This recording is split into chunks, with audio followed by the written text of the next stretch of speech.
What I have here today, November 17th, 2012, is a contribution to the cause from John. John owned a jewelry store and he just retired a few months ago, so happy retirement, John. What I have here is a Tissot Seastar, an automatic wristwatch with the date. And it's running. Let's see, we'll zoom in. Oh, okay, yes, that's close. Swiss. I have to replace the strap over here. Let's get the T there on the crown. It's kind of worn, but it's still there. And it's a screw back, which I'm now going to open with my wrench. Let's see.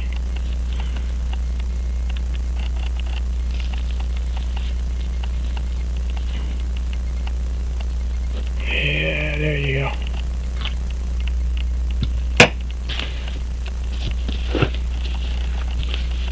Screw back. Guess it's stainless steel back, and I guess the case is gold filled. There's some writing in there, but I can't read it because I have to take the band off to be able to read it. This gasket is shot on this cover. Let's put this aside so we can see if we can read that.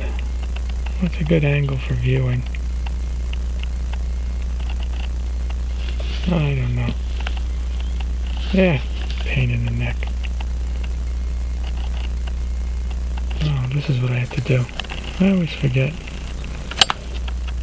Now I can get close. So there it is. Tissot, I don't know what that. Probably stainless steel.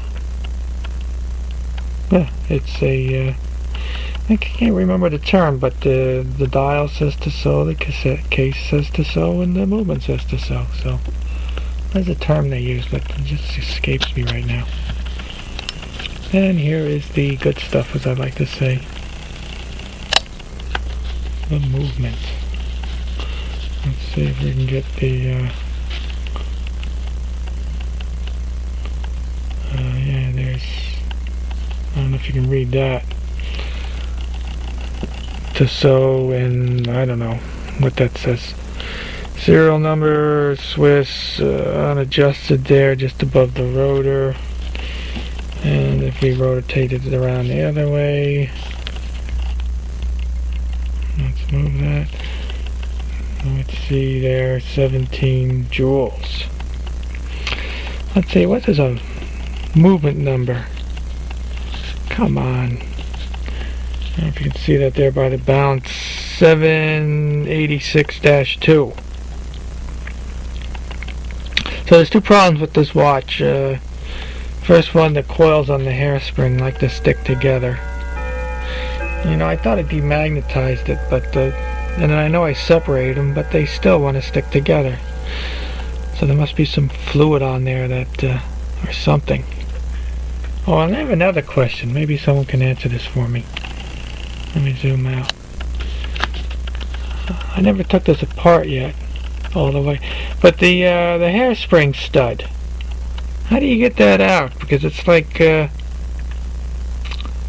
don't know. It's like that little projection that holds it has split, and then they just pressed it in there or something. You know, I'm not sure how they, you know, it's not the other kind where you just unscrew a screw and the thing pops out. This is something different I'm not familiar with, since I'm new to the watches. So maybe someone can give me some pointers on how to get it out, or if it even comes out. It looks like to me it don't come out. But what do I know? I haven't examined it yet fully closely.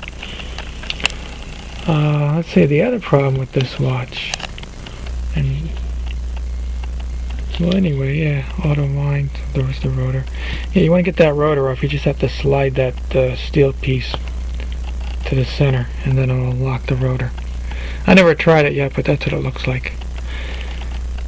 The other problem with this watch, let me just put the back on a little bit so the movement doesn't move around.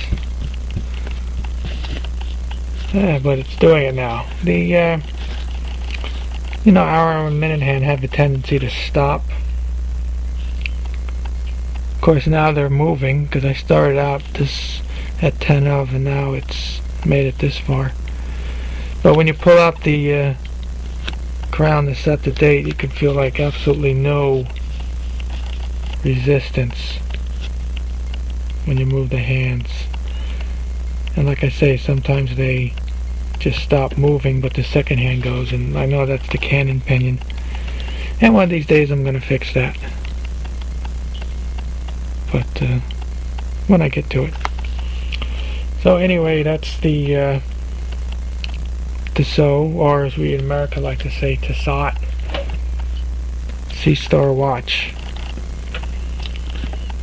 Thank you for your cooperation, and hope you enjoyed the show, and enjoy the rest of your day.